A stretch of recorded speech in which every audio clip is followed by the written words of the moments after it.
Since there are not any new programming elements in this that weren't in the previous video, I'll refer to this very quickly. This is an edge follow program. Repeat as it was in the previous videos.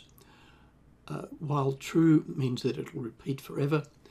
Now, if the reading optical distance in the sensor A1 is greater than 600, the optical sensor is in white, and we're assuming that the robot is going to turn left towards the black line and keep going until it finds the black line.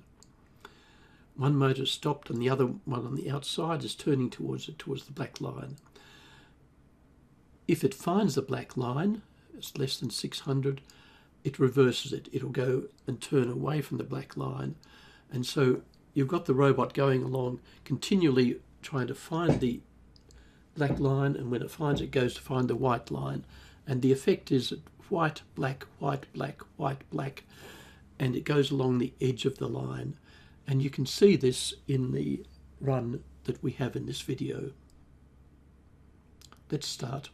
Dear me, one of these days everything will go right first time. This program, which Diffusion Robot is running, does make two references to sensor A1 and not as erroneously in the program to A0. So this is the correct two A1 versions running.